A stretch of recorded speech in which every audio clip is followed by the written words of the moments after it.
kalau Anda memang tidak menghafal Al-Quran, kan gitu kan, jangan kemudian menganggap Al-Quran tidak penting untuk dihafalkan, gitu. Bahwa ngapain belajar Al-Quran, kan gitu, ngapain ngapalin Quran, banyak yang ngapal Al-Quran, banyak yang bisa Al-Quran, banyak yang baca Al-Quran, tapi negaranya tidak bisa membuat mobil nasional.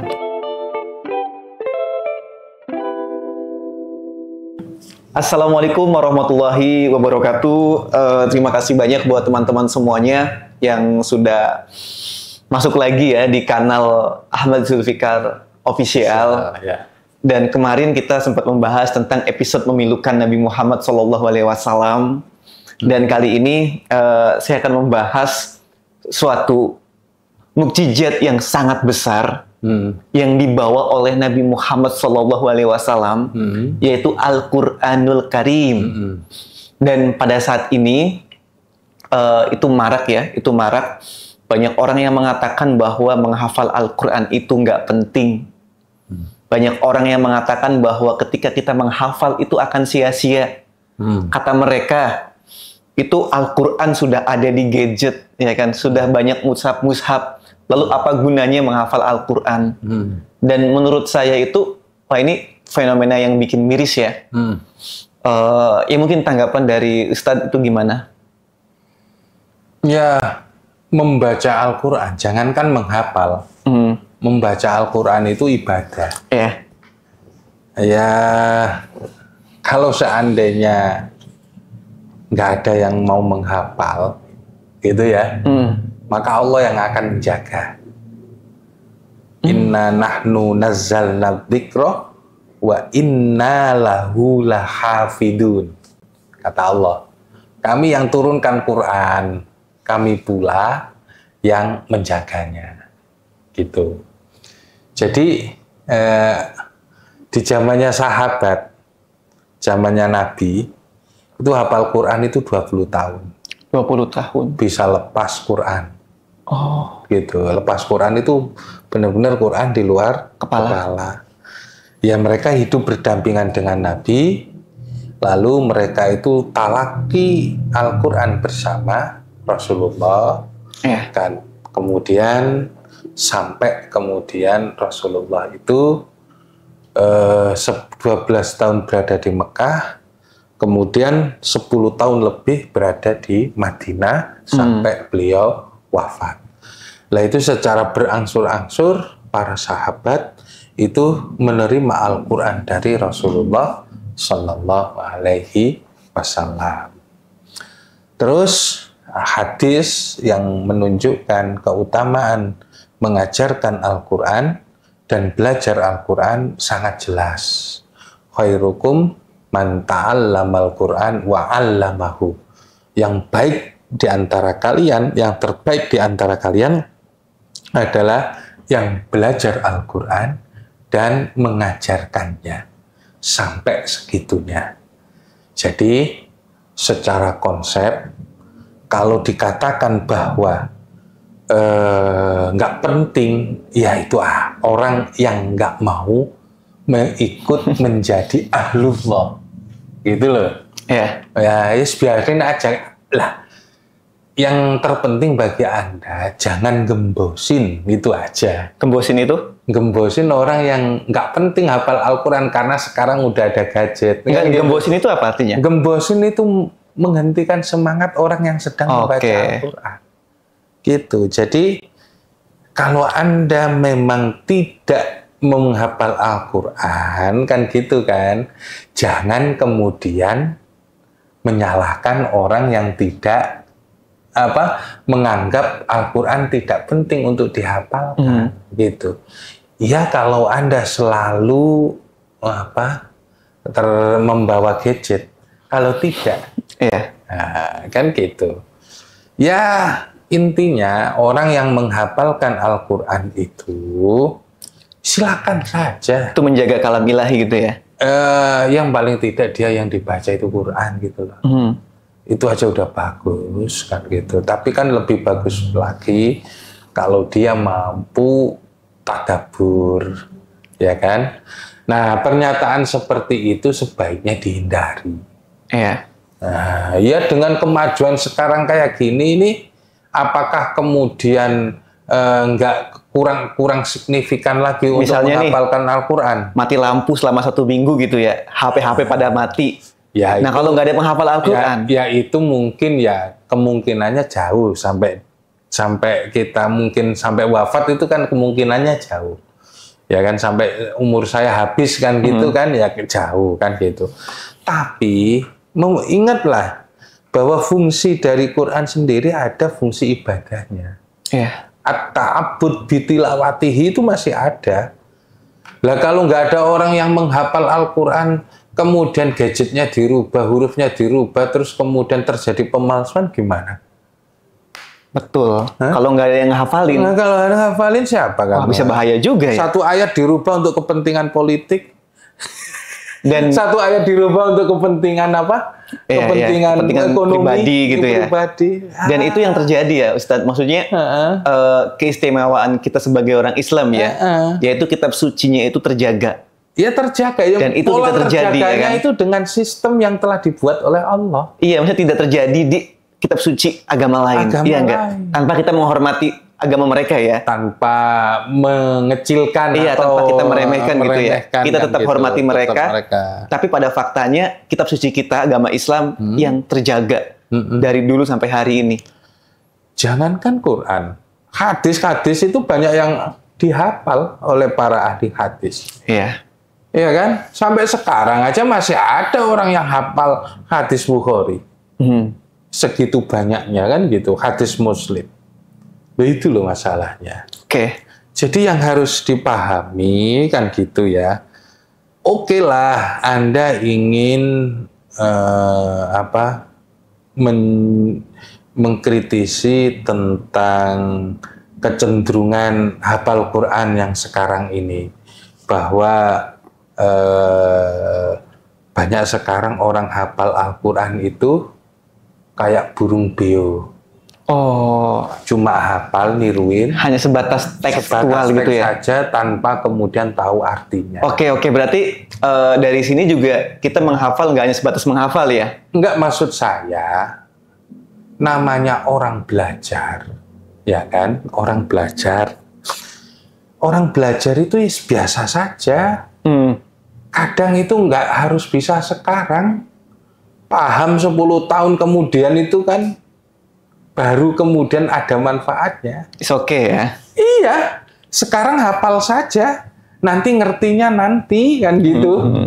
Kenapa sih orang itu dulu harus hafal Alfiyah, bait Alfiyah sampai 1000 baris? Bismillah. Apa sih kan gitu? Ya kadang perlu hafal dulu. Iya. Iya kan? Orang nggak bisa selalu menggantungkan kepada alat, pada buku bacaan. Suatu saat dia pasti harus, kan gitu kan?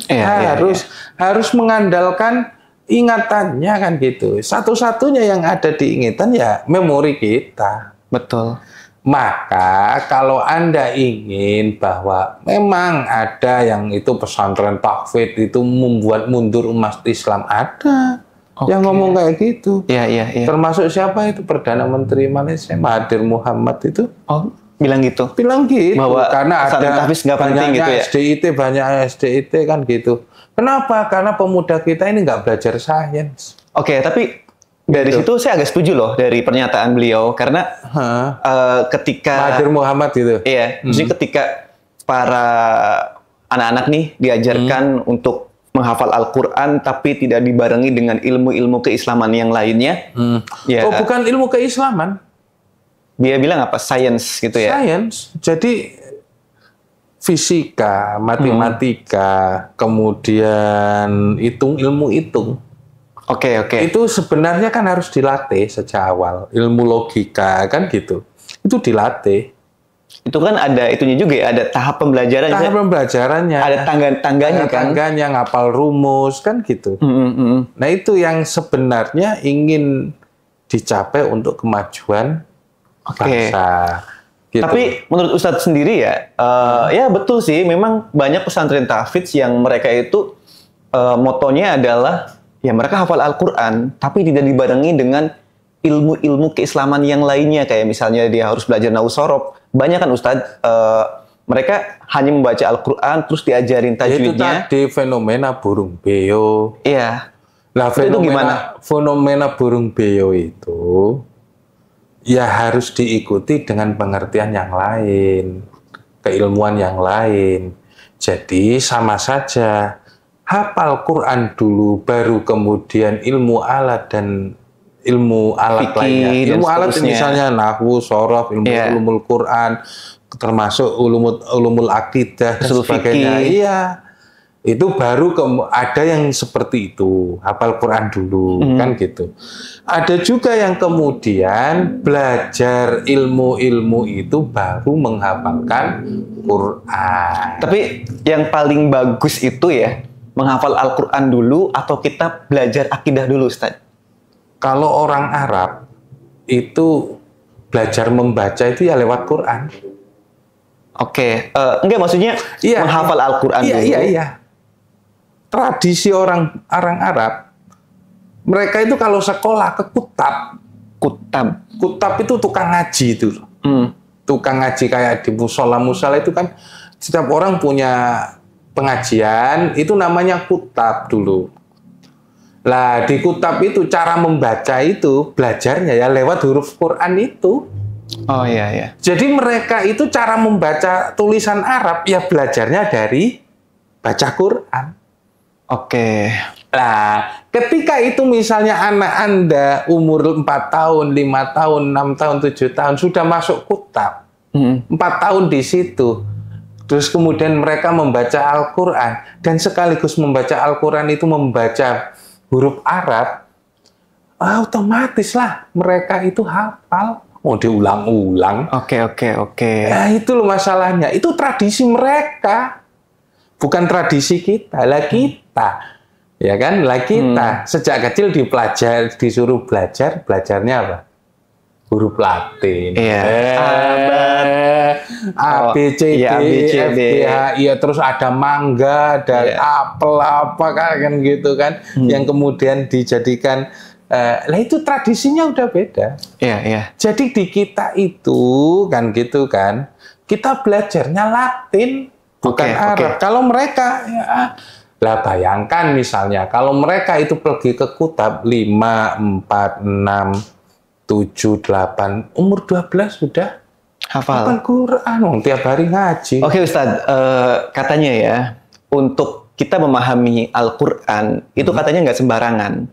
Jadi misalnya nih buat saya yang orang awam mungkin saya bisa membaca Al-Quran dan sedikit-sedikit saya juga tahu terjemahannya. Nah katanya kita itu harus perlu bertanya kepada para pakarnya, ya kan, pakar tafsir misalnya. Jadi untuk mendefinisikan satu ayat saja kita nggak boleh tuh kita asal-asalan menerjemahkan itu, langsung menafsirkan bahwa oh ayat ini tuh maksudnya gini. Jadi kita tuh harus nanya dulu.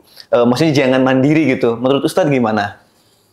Nggak semuanya Quran itu membutuhkan penafsiran secara detail. Oh, nggak semua ya? Nggak semuanya.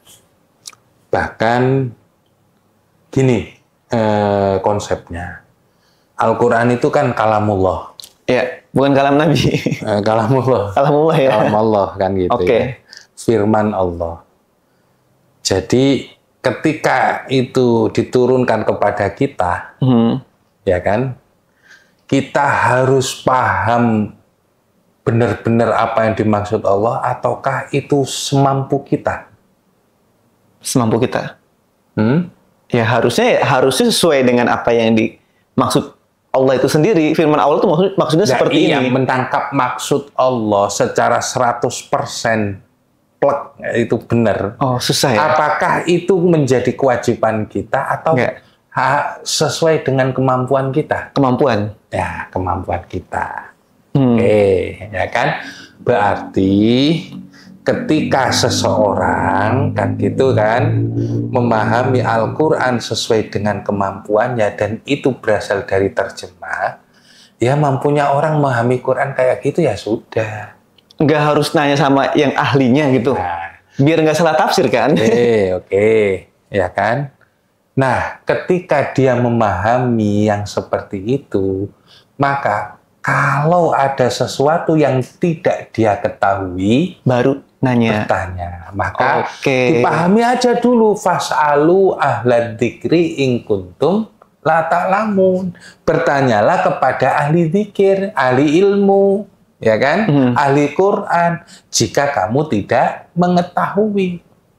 Iya, iya. Nah, itu fungsinya belajar itu di situ. Oke, berarti harus paham kepakaran juga ya. Ya harus tahu paham. Iya, kan iya, iya. gitu. Jadi ada pakar tafsir ya. Kamu tanya sama tafsir, sama pakarnya, jangan sama malah pakarnya, jangan kemudian menafsirkan sendiri. Ya kan? Jadi seandainya orang tersebut memang membaca Al-Quran, kemudian dia tidak memahami secara keilmuan, kan gitu, bisa jadi dikira dia dengan pemahamannya sendiri ada ayat-ayat yang bertentangan satu sama lain, maka kewajiban dia adalah untuk bertanya kepada ahlul ilmu. Nggak boleh nafsirin sendiri ya. Ya kalau nafsirin sendiri banyak yang rancu nanti. Oh, nanti malah menyesatkan diri sendiri. Contoh gampangannya gini lah. Quran itu bilang bahwa bangkai itu haram. Gitu loh. Hurrimat alaikum al-maitatu. Ya kan? Waddamu. Dan darah itu diharamkan bagi kalian. Nah, tapi kalau kita berpegang pada Al-Quran secara letterlek, maka kita akan mengatakan bahwa makan bangkai itu Haram. hukumnya haram. Padahal banyak bangkai Ikan, kan jangkrik, itu kan bangkai, belalang. ya kan? Bangkai, ya kan? Terus kita ngikut Quran.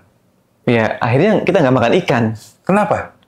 Bangkai. Iya. Apalagi ikan teri, bangkai semua.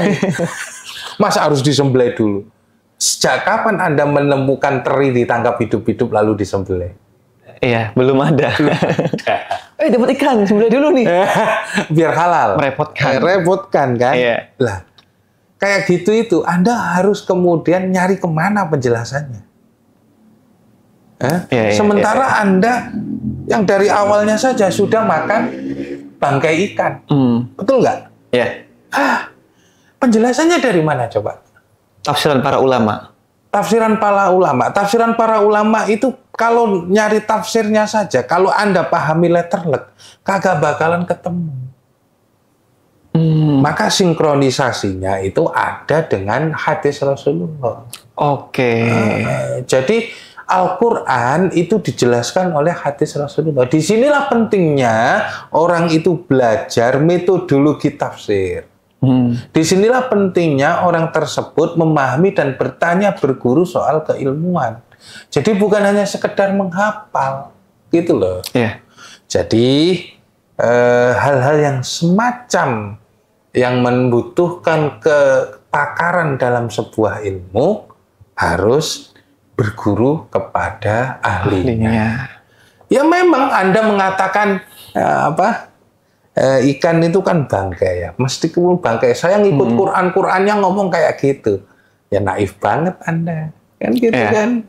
Ya selamanya Anda nggak pernah makan ikan tuna, nggak makan ikan salmon, nggak makan ikan sarden, nggak makan udang, kan. Oh sayang banget, padahal itu enak makanan laut. Itu hal yang simpel aja ya terkait tentang penafsiran Al-Quran. Nanti ada hal lain kan gitu kan. Banyak. Jadi ketika Anda merasa bahwa ada yang perlu dijelaskan, tanyalah kepada para ulama. Kalau Anda nggak terima, ya Anda silakan ngaji sendiri. Oke.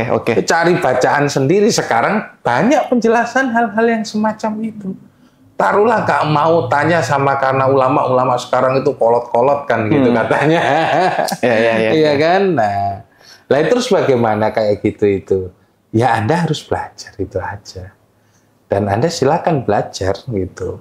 Nah. Oke, tadi sore saya habis nonton cuplikannya Syekh Dr. Buti ya, Ramadan Al-Buti. Iya, beliau tuh bilang gini bahwa ketika engkau ingin selamat, maka membacalah atau sibukkanlah diri kita dengan Al-Quran. ketika Anda ingin bahagia, maka sibukkanlah diri Anda membaca Al-Quran.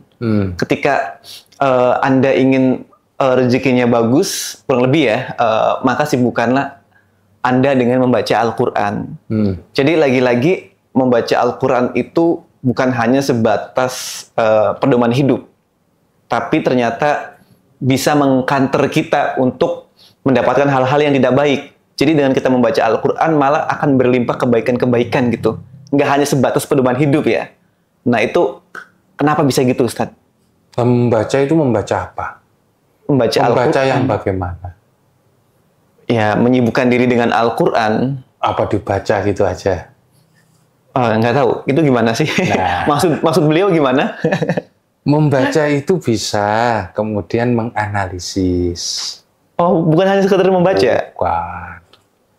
I see. Bukan hanya sekedar A'udzubillahi minasyaitonirrajim. Jimnya itu sampai pasar Senen gitu. Bukan begitu. Membaca itu banyak interpretasinya. Aku membaca hatimu, apa itu coba? Membaca hatimu itu berarti membaca akhlaknya gitu ya? Bukan, menerka isi hatimu. Oke, putih sekali Anda. Oke, terus. Ya, kalau membaca ya kan, membaca Bismillahirrahmanirrahim, membaca secara harfiah, secara letterlek, ya kan. Terus kemudian ada lagi membaca itu menganalisis. Jadi Al-Quran itu berisikan informasi tentang kehidupan dari awal sampai akhir. Bahkan ketika saat kita ini masih hidup, Al-Quran sudah menceritakan, mendahului kita. Berarti itu apa? Membacanya apa?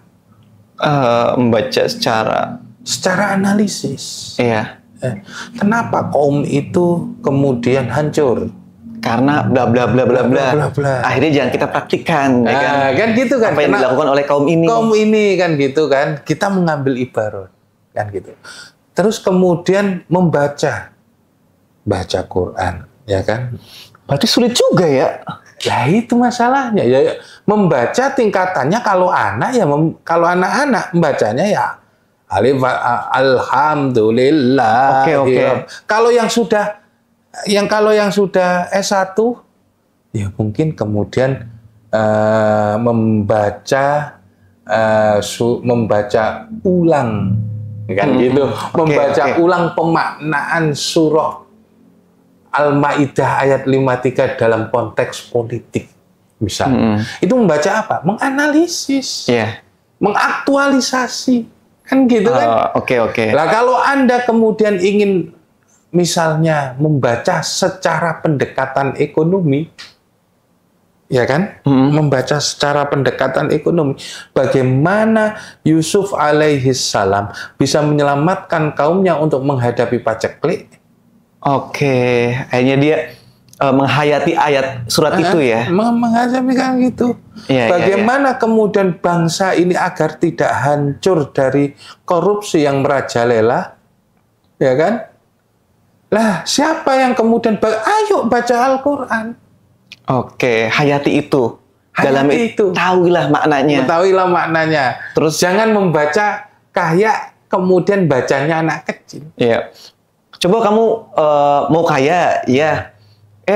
Baca suratnya tentang neraka. Kan nggak nyambung ya. Ya yang selama ini Al-Quran itu sering dijadikan sebagai pedoman ya? Bukan pedoman. Apa? Jimat.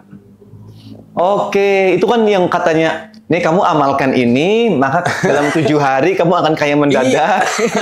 Tapi intisari pengamalan Al-Quran, konsep-konsep tentang Al-Quran, teori-teori sains yang ada di Al-Quran itu nggak pernah dibaca. Padahal terbukti ya? Ya kalau orang mau membaca, kemajuan akan dicapai. Oke. Justru yang mengamalkan ajaran-ajaran dari Al-Quran itu orang-orang Barat ya, orang-orang yang non-Muslim gitu. Ya. Secara nggak langsung gitu ya. sebenarnya ya kita juga harus menuju ke situ, ke teknologi pengembangan sumber daya manusia. Tapi kan gitu ya, mohon maaf, itu kalau tidak serakah. Oke. Sebenarnya sih banyak orang-orang kita yang mau bisa untuk memajukan bangsanya kan gitu. Tapi kalau tidak serakah, ada sinkron sama-sama ingin memajukan bangsa. Kalau kemudian politisinya serakah, pejabatnya susah. Pejabatnya korup, ya kan? Kemudian ketika ada orang baik masuk harus berjuang sendiri, dijauhin, bahkan kalau bisa didepak. Ya, betul ya. Kebaikan sulit untuk... Lah baca Al-Qur'annya kemudian kayak apa? Kan ada sesuatu yang bisa diselesaikan sendiri, ada yang membutuhkan kerjasama semua elemen bangsa. Oke. Gitu loh. Ya, ini jadi itu ya, ketika kita bicara Al-Qur'an ya, yang notabene itu... Katanya membaca tadi. Iya. Ya, membaca itu ya maksudnya ya membaca dalam segala hal. Membaca yang konteks. menganalisis, menghayati, yang membaca Quran, yaitu sesuai dengan tingkatan. Seorang ilmuwan, ya kan, yang ahli sains, ahli nuklir, itu membaca Al-Quran kan jelas berbeda dengan anak TK yang umur 6 tahun. Kemarin ada satu profesor, dia itu ahli filsafat, kredibilitas keilmuannya juga diakui, dan beliau mualaf. Gara-gara apa coba Ustadz? Gara-gara dia itu ada mahasiswanya yang ngetes, ada 2 tanaman, nah itu dibacain ayat-ayat suci Al-Quran, tanaman itu tuh. Yang satunya dinyalain ya, bukan dibacain ya, dinyalain ayat-ayat suci Al-Quran, dan yang tanaman satunya dinyalain musik-musik yang keras, wah gitu-gitu tuh. Dan ternyata penelitian itu menunjukkan yang dinyalakan murotal Al-Quran itu dia tanaman itu berkembang dengan baik, berkembang dengan subur. Sedangkan yang satunya yang dinyalakan musik rock itu pertumbuhannya tuh kurang. Nah, akhirnya dari penelitian itu profesor tersebut masuk Islam. Ya itu berdasarkan frekuensi. Kalau frekuensi yang gelombang. Tapi saya nggak tahu itu. Tapi saya yakin apakah perlakuannya sama? Perlakuan terhadap tanaman tersebut. Tanaman itu. Itu perlakuannya sama, hanya saja didengarkan oleh lantunan yang berbeda, lantunan ayat suci Al-Quran dan lantunan musik rock. Bukan rock mini, tapi rock. Rock, man. Right. Iya, dan itu bisa masuk Islam gara-gara itu, ya kan? Jangankan gitu, Sor. Orang yang mendengarkan saja? Enggak. Ada orang yang terkagum-kagum. Siapa yang ngecat Lombok? Jadi dia itu ingin sampai... Ngecat Lombok itu ngecat cabai gitu? Iya, ngecat cabai. Itu maksudnya dia tungguin. Dari Lombok itu yang setengah apa? Setengah merah gitu ya? Setengah merah sampai jadi merah sekali. Ditungguin itu si cabai itu? Ditungguin itu. Ini. Sampai kayak gitu. Pas dia kayak gitu, itu dia melihat kekuasaan Allah.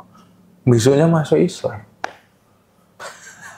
Ada aja ya, orang ngelihat proses merahnya cabai bisa masuk Islam ya? Ya jadi maksudnya Allah itu, kalau misalnya itu, kalau tadi saya ngaji di kitab Abdul Wahab Asy'arani itu, Allah itu akan memberikan hidayah, menunjukkan tajallinya, fenomena kekuasaannya itu sesuai dengan ilmu yang dipinjam dari orang tersebut.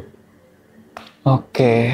Jadi seandainya kamu ahli biologi tanaman, maka Allah akan menunjukkan kamu kepada hidayah dan tanda kekuasaannya, tajallinya melalui keilmuan kamu.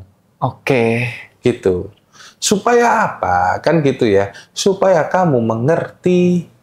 Ya. Lah kalau seandainya Allah kemudian muncul dengan zatnya yang asli, apa enggak ya kayak Nabi Musa. Yang langsung kemudian pingsan. Iya. Gitu loh. Jadi dalam konsep yang seperti itu Allah ngasih hidayah kepada itu kan gitu ya. Ya berdasarkan keilmuan itu. Oke. Jadi orang mendapatkan sebuah pengetahuan ilmu yang langsung dari Allah disesuaikan dengan keilmuan mereka. Keilmuannya. Oke. Artinya siapapun yang akan mendapatkan kebaikan yaitu bagi mereka-mereka yang memang dia tuh fokus pada artinya para tolibul ilmi, para penuntut ilmu. Jadi makanya kalau saya lihat ya Ustadz ya, malah banyak mereka-mereka yang mu'alaf gitu ya. Itu mereka-mereka yang cerdas. Loh, sekarang itu kalau melihat channel yang mengisahkan para mu'alaf gitu ya. Itu. Karena rasionalitas itu udah nggak bisa dibendung. Oh, dia sampai pada titik kebuntuan itu ya? Iya, rasionalitas itu udah nggak berapa dibendung. Maksudnya kan nggak bisa dibendung itu orang penasaran. Itu aja. Orang itu penasaran. Jadi akhirnya dia mencari tahu sendiri. Itu propaganda yang dulu itu kita dijungkir balikkan, dirugikan oleh Islamophobia. Tapi kenyataannya sekarang orang Barat pun sudah memahami bahwa dulu itu propaganda Amerika itu memang inginnya itu jajah minyak kok gitu aja. Iya. Dan itu banyak diakui kok kan gitu oleh orang-orang orang-orang, tapi karena mereka itu nggak punya kekuasaannya, mereka nggak bisa. Gitu. Ya kan kita ini kalau mau jujur kan gitu kan, munculnya Islam di Barat itu justru karena mereka rasional. Bahkan mereka melihat orang sujud itu ya terasa adem. Dan fitrah sujud itu sendiri merupakan fitrah yang paling natural dari seorang manusia, seorang hamba.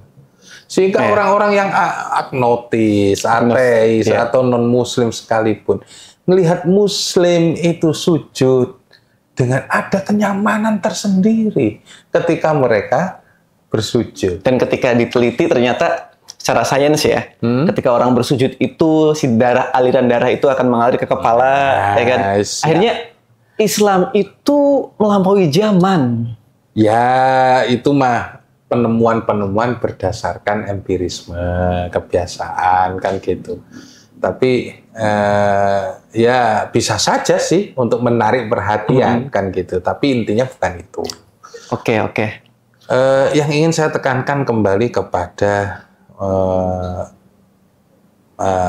terkait tentang menghafal Al-Quran tadi, yang awal-awal sempat menghebohkan kan gitu. Jadi tidak semua orang harus menghafalkan Quran, gitu ya. Tapi ada beberapa di antara kita yang harus jadi penghafal untuk menjaga. Penghafal saja, tapi harus jadi dokter, harus jadi ilmuwan, jadi ahli biologi. Biar seimbang ya. Karena nanti berjuang lewat bidangnya masing-masing. Oke, jadi menghafal Al-Quran itu menjadi salah satu penguat untuk dirinya gitu ya? Enggak, salah satu peran. Harus ada peran ulama dimainkan oleh ulama, peran ilmuwan dimainkan oleh ilmuwan. Oke. Jadi enggak semuanya harus ditarik. Kalau tidak seimbang nanti, yang terjadi apa coba? Ya, kemajuan nggak akan rubuh. Betul, pondasinya nggak kuat. Rubuh, kan gitu. Akan gampangannya gini. Timpang gitu ya.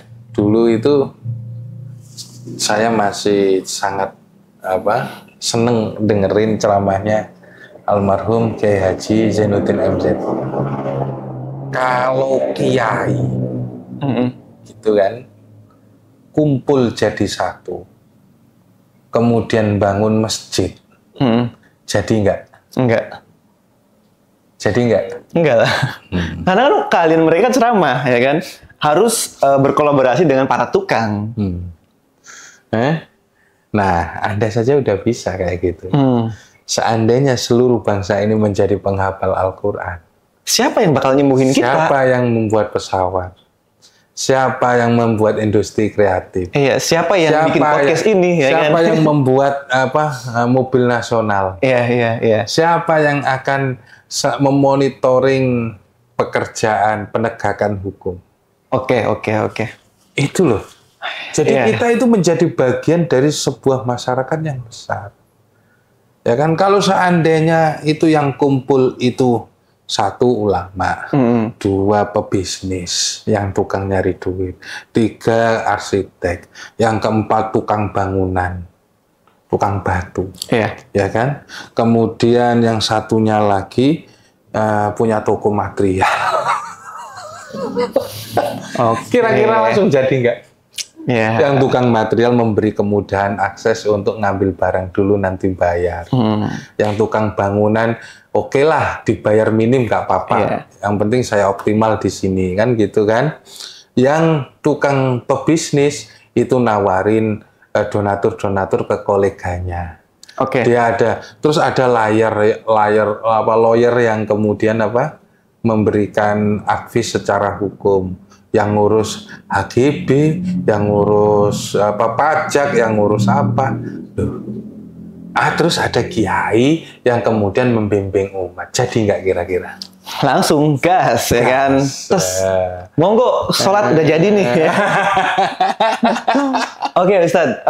Ini jadi ya kayak gitu itu mungkin keresahan, ya kan? Bahwa ngapain belajar Al-Quran kan gitu, ngapain ngapalin Quran. Dan ini penting, Ustaz. Itu sebuah keresahan karena apa? Karena banyak orang Al-Quran tapi negaranya nggak maju-maju. Nah, gitu. Banyak yang ngapal Al-Quran, banyak yang bisa Al-Quran, banyak yang baca Al-Quran, tapi negaranya tidak bisa membuat mobil nasional. Mobil harus impor kan gitu kan? Mungkin buat kayak gini aja susah banget kan? Padahal bisa kita. Harusnya. Anak bangsa kita sendiri itu loh bisa. Terus membuat TV tabung aja itu yang dijual 250 ribuan dulu zamannya itu ada gitu yang bisa sendiri. Oke ya teman-teman ya. Mungkin ini udah hampir setengah jam. Udah setengah jam ini. Makasih buat teman-teman yang udah nonton sampai habis. Jangan lupa nanti subscribe ya. Subscribe ini sebagai dukungan untuk kami yang baru tumbuh ini. Mungkin itu aja ya Ustadz ya. Ya, akan banyak hal-hal lain yang akan kita bahas. Tapi kami mohon dukungan dari para pemirsa semuanya. Kalaupun memang ada salahnya, itu khilaf kami, yang benar hanya dari Allah Subhanahu wa Ta'ala. Nanti koreksi aja di kolom komentar ya kalau ada yang salah. Komentar kan gitu. Dukung kami, subscribe dan berikan like. Teneng. Ya, mungkin itu aja ya teman-teman ya. Akhiri, wassalamualaikum warahmatullahi wabarakatuh. Waalaikumsalam. Terima kasih. Sampai jumpa. See you.